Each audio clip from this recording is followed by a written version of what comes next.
There he is. Hello, Gunnar. Hey, Tom. Good to see you. Yes, good to see you too. So there's a little bit of a lag getting you to join us just then. So I'm glad to see you here. And it's my understanding that you've managed to slip me in after triple booking yourself, and you're running on fumes on your laptop as well. So I feel doubly honoured that you managed to squeeze us in today. Yeah, that should work well, and I hope there's not too much noise coming around because I'm in not at home. Should work It well. happens. It's immaterial. Everything's about yourself anyway. Where you are is where you are. So that's all good. Anyway, yet again, thanks for joining us this evening. On the Thursday session, this is all about people that have delivered a workshop on the 28 Days Later formula.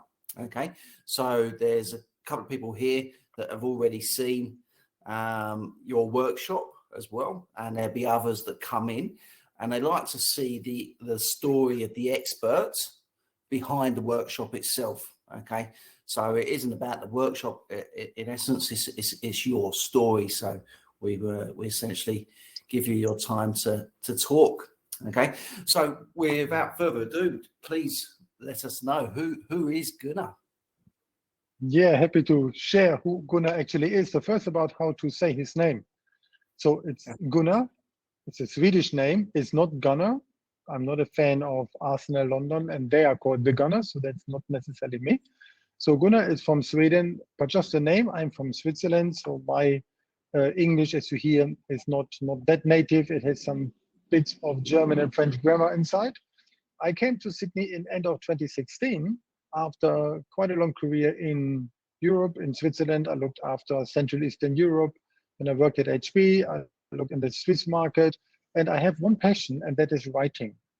So if you Google me or you Amazon me, you find a couple of books about myself. I love to travel. I've seen a couple of countries, maybe a third of all of them. And then one day, my wife and I thought, let's explore the Southern Hemisphere. And then it was so nice that we decided to move here. And that was in 2016.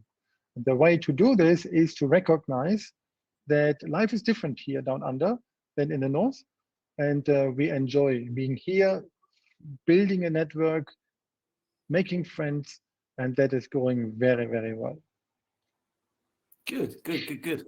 So what I like about you and the conversation I've had with you is I like to have a conversation with someone who's well traveled, because you've got some diversification in mindset from cultures, and I love the fact that you've been very proactive to write these books.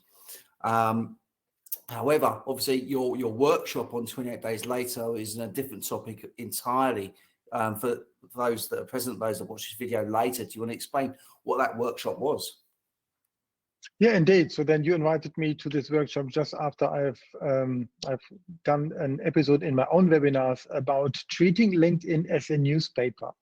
And that exactly fits into when I came to Australia, where Central Europe was maybe not that much online yet, but here we are somehow to keep up with the rest of the world.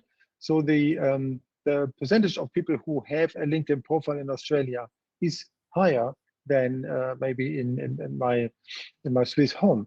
So that what I realized that many people are there, but not very active, because they realize it's not necessarily for them. And I didn't get it, because for me, I treat LinkedIn like my newspaper.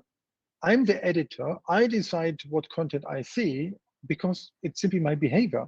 If I always click on like on a person who I actually don't like, but might agree on something that they share from others, then of course I get even more from them. And that's what I covered in the session back then on the 28 days formula. How can you really get an experience on LinkedIn which is beneficial for yourself, where you can show how you help others and treat it as a good experience. Like in good old days when we went out of the house on Sunday morning, we grabbed the Sunday newspaper, we went home, took a good cup of tea, and we read this. And the same thing is how I run LinkedIn. I love that. And as you know, I do LinkedIn training too, and I've got my own workshops on that. And what I like about your workshop, it doesn't conflict. We're not trying to do the same thing different ways, and and splitting hairs. Correct. You come from a different lens. You come from the other side of the fence and how it looks, and then it makes you realize just how multifunctional the purposes of LinkedIn is. So if you haven't watched that workshop yet, I recommend other people do. I think it's absolutely fantastic, and your enjoyment of that platform will go through the roof after watching that. I might add something to this, if you allow me one moment. Need to grab that, because something happened which I started about the week when I recorded this workshop in the 28 days formula series, and that is my book. This book, Connect and Act, actually talks especially about the topic of of the workshop. When I said newspaper, that's all included there, where I really say from here, the book is full of double pages, full of practical value, and simply it's all there. And that also shows the angle that I took here for the workshop, for the book, which is more about using LinkedIn for social selling, not necessarily as a job seeker. If a job seeker whom you can help has the lens of not just applying, but also creating content, sharing that they are actually a good person that people want to hire, then it gets even better.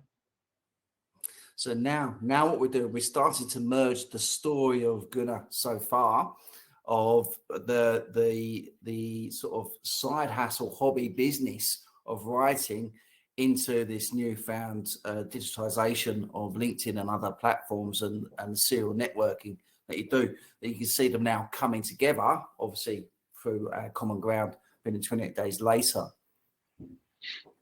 So yes, with that in mind, then, if let's say we fast forward many years and we've hit that point of retirement, and we were just really sussing out what your why was, if we were to amalgamate it and determine what it was as at your core, what is your why, Gunnar?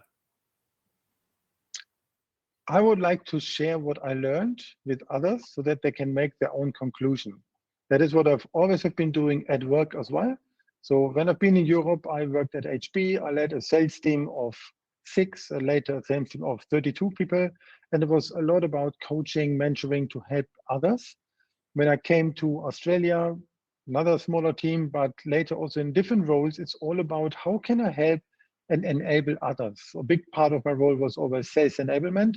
And the why is giving something to the next generation, but not as a teacher who says that's how you need to learn, but rather as an open student by myself, that I say, oh, that's what I learned. What did you learn? And how can we figure out of a shared experience? And this is a big why, a big driver behind everything what I'm doing. Okay, so it's this perpetual state of continuous learning, forcing ourselves to have an open mindset, and it's quite often the case. We learn as we teach. We keep teaching the same thing again and again. We're learning as we do that, and to give people to have their own thoughts and opinions on things and encourage it, that's quite empowering in its own right, I reckon. Yeah, and I read today on LinkedIn, someone commented in the direction of reverse mentoring. I like that. So then when I hired my first employee some 12 years ago, he then moved on and I started already learning from him. Apparently he's quite a bit younger. And now what they bring into the workplace is something that we on the middle generation really can take a lot from. And that is something what I like. It's not just getting older and give back to younger generation, but to do it in both ways. Yeah, I love that. I think that's a brilliant why. So that's a nice segue to our next section. And obviously you've been quite engaging already in the community. So thank you very much for that. But one of the sections in here is for accountability. And that part's probably in its infancy. We probably need to build on that. We're looking to buddy people up, have systems and process in there so that people can make themselves accountable. And then the community, the rest of us that are present here, can help them hit their targets, make sure they hit them and hit them in style, if you like. So that's there. Everybody, as you know, that speaks on here gets asked what their goals are, but goals that they're willing to share in that accountability space. What would be yours you'd like to be held accountable to?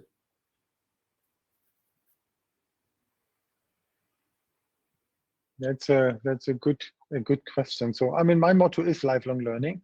I'm happy to share and be accountable also for this one. Happy to have even to set up another workshop, another training to give back, and but also have it in a two-directional way. So I would like to run and offer that one. That would be good, that I can learn from the other way around as well. What I've been doing in the past, when I just mentioned reverse mentoring, I'm also a mentor at the Institute of Managers and Leaders here in Sydney, and I've been mentoring in my corporate roles as well.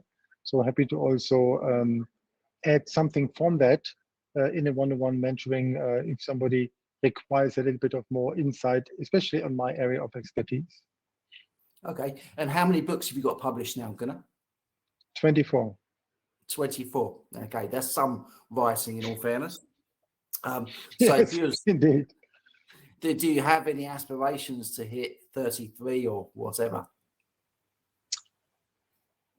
I like numbers, to be honest. So this book here has 42 double pages. It's Question to the Meaning of Life. It has 33 external contributors, like those who gave further advice in the book. I just signed a contract to write another travel book about Switzerland, which is basically taking two pieces what I've done and put them into a thicker book. So I can do it out of here. But what I would like to do in that sense, out of this, if this is seen as something what people like, I have an advanced version of this one already in the planning called Repeat and Tweet, which takes a bit broader the topic of social selling across channels. More towards your area, Tom. End of 2015, I faced a corporate redundancy when I've been at HP. Mid of last year, I had it at Hootsuite, and I started to write a story called Layoff to Payoff. The only thing, I'm not a career coach. I'm not in that area. I just am like a person who has been sick for a while, is cured, is okay, goes back to the GP, and then wants to just say, hey, I'm fine now for the last checkpoint. And then in the waiting room finds another patient who now has the same disease as well, and I'm the one to share. So that's what my book Layoff to Payoff could be. It's about 40% written. But it's not a book where I say I will add coaching to it and will make money for it. Not at all. Not at all. Because it rather gets a segue to someone like yourself, who can say, okay, that's what you can do when this happens. So it's a bit of combination of storytelling with a lot of external voices in it. So for me, it's not the number of books. 24 is already a nice number, and still have enough time to write. So rather a bit cherry picking where it makes sense, where I can add something. Okay, so if it's not the number of books, we know we've got some others that are in progress in the whip at the moment. Is there a particular book which you haven't attempted to do yet, as you know, whether it be an autobiography or whether it may be, Thank you. Science fiction, and you've got aspirations? What would that be? That would be my own crime novel. I started one in 2009. There is every year in November in the world, even here, it's a kind of a contest called National Novel Writing Month, where the people who want to do it, they need to write 10,000 words to obtain a bronze medal, 25,000 in that month for silver and 50,000 for gold. So only as an example, this book with 160 pages has 42,000 words. And that's not a joke. It really is around the 42,000 mark by accident, simply happened, despite it's my favorite number. So I wanted to write a crime novel, but I wrote it back in the days. Maybe I achieved bronze for 11,000 words, but the concept wasn't good enough yet. Took it away. I can put it into Sydney. It played in a theater. Imagine you attend as a journalist an opera in the Sydney Opera House, and you wonder why at the end, when the audience is giving the applause, why the star singer is not there for whatever reason. And he simply died. And that is what my story was all about in musicals in Czech Republic, but I could write it here. Another one, which I actually started writing in 2015, was also a crime novel playing in coffee houses in the evenings. That doesn't work in Australia. After 4 p.m., cafes are closed. But I could write this as well. So one day I would love to write my own crime story. Well, if you wouldn't mind, please put that down in your accountability space. I'd love to see that there. And as this matures and time goes on and that gets launched, you can say, actually, this is where I held myself accountable. I've got video proof if anybody wants to see it. And that's what was the catalyst for me to get typing away and thinking about what I'm going to write. Good. Okay, Fair. Tom, I tell you, as you mentioned, a nice number, which is 33. In the year 2033, I will publish my crime novel. Maybe some in between, but at least until then, at least. So in order to get that done, because it's different to write fiction than non-fiction, what I know, I had to put some kind of steps in between. So I started to write some smaller 5,000, 6,000 word business fiction, and I enjoyed that. Really do. So I have one coaching program, how I help others in order to build an online course. And I had the chance to write this in a chapter book, but instead of just writing it like a business talk, I made this a story. And that was even maybe nicer for me to write compared to then for someone else to buy it then later within all other stories. But it's nice if you take something and make a story out of it. I've done this 4 years ago as well, about a story how someone became moved from an accidental manager to become an intentional leader. And also put it in terms of fiction. Really like this. If I can do a couple of more as a training, then I will surely write my crime novel as well. Absolutely. So you show some agility, some repurposing, and also a pragmatic approach to challenges, taking things step by step with some deliberate practice. So there's many lessons just from listening to you, which is good. And Tom, a quick one. I'm a very digital person. I like to do everything with tech gear as much as I can, but I compose these type of book stuff always on paper. And the only thing what I want my book to be, if it has, for example, 180 pages, and it is a kind of a whodunit, then you as a reader, in 172, so just before the end, you will realize that's how it was. And he is the killer. But I want you that in 176, a bit later, you will recognize it was completely different. And one day I composed this type of double ending in just on paper on a flight back from Vienna to Zurich. So that's the driving part, to compose it in a way that at the end there are two versions of truth. There we are. Love it. Well, you know my relation, don't you? Well, distant relation, but you know my relation. Yeah. So his short stories is that obviously Alfred Hitchcock. Obviously, he made many very good movies. What have you? We're all on that pretense, taking you in different paths. And leaving you guessing, having those twists in it. That was what he was very good at, and I do prefer the short stories over the movies. In all fairness, because they've just got everything in a really compact space. Anyway, I could talk about that quite a bit now.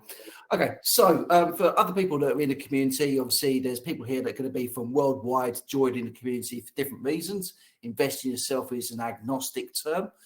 So they can be looking at completely different facets of their life to have improvements, which is very personal to them.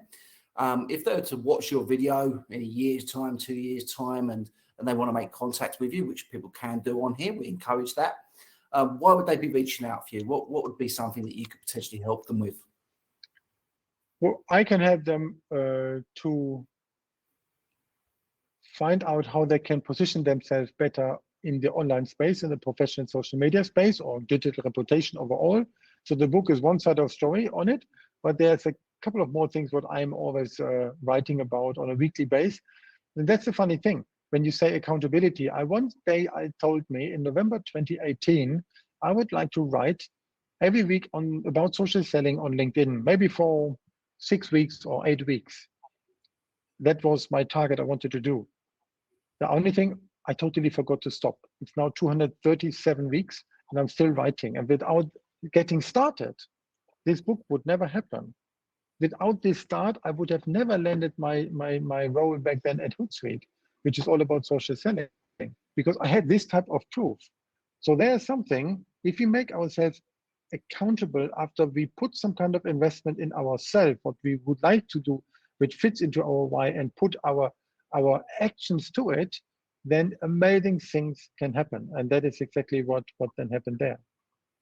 So for those who would like to see more than in a year's time or whatever, or even take the workshop that I've done last year in September to put it now. So there's one link to my book where there's some further reading to it. And that's how they can get more from it. It's called connectandactbook.com. That is the easiest way. If you don't know how my name is spelled, otherwise my website and LinkedIn would do as well. Well, you're more than welcome to advertise the books. I know you've got the book launch events and what have you. So all that can be put into the platform, and people can look at this at any time as well. So that's fantastic. Thank you very much for your time this evening. I do know that as you said, you double, triple booked yourself, which happens. So we appreciate you honouring doing this live, given those circumstances. As a sign off, based on our conversation, is there any antidote, anything you'd like to wrap us up on? Yeah, only one tip maybe. Whatever you want to do, get started and put yourself a plan. Put the plan somewhere on paper, put it on your wall, and then simply get going. Make yourself accountable. Check on a weekly basis where you stand, and that's the way how you get it done. Without that, this book would not be written. Without that, none of these have been written. So this ongoing mood helps. And for those who would like to do what I've done, to put a bit of a side gig on something, it helps the main purpose or the main way how you do your day immense. Because when I start writing in early morning, after 1 hour, 45-minute writing, I get into my daily regular work with the view of having achieved something, what was part of the plan. That gets so wonderful through the day. So that is at least one tip that I can give. Whatever you do on the side, it helps the main gig enormously. I love that. Just getting started. The first step is probably the hardest step, probably definitely the most important. So if you're not getting started, people expect change. We expect good things, but nothing's coming unless you actually make it happen. And the nice thing is, the common theme with those that are in this community and engaged, they've taken that step, they've made that commitment, and invest themselves, and they're on that same page, exactly what you're talking about. No pun intended. Exactly. Yeah, and I can even visualize this. At the very end, just before the book got into print, I found the right visual way. So I tried to hold it. You might see Lego bricks. You stay on the left-hand side, you get one long one, and then you build around that. If you don't start with the long one, the rest will never follow. But you need to get started, and then everything else comes into play. I love it. Just a little Swedish there, right at the end. Yeah, Lego is Danish, but let's say from Australian perspective, it's close. yeah, but it's very close in comparison to Australia. Brilliant. Well, listen, thanks a lot for your time. I look forward to seeing your goals in the accountability space and some further engagement and supporting you with your books, your book launches, and everything else within the community. Thank you. Thank you, Tom. Thank you, everyone, for watching. Thank you.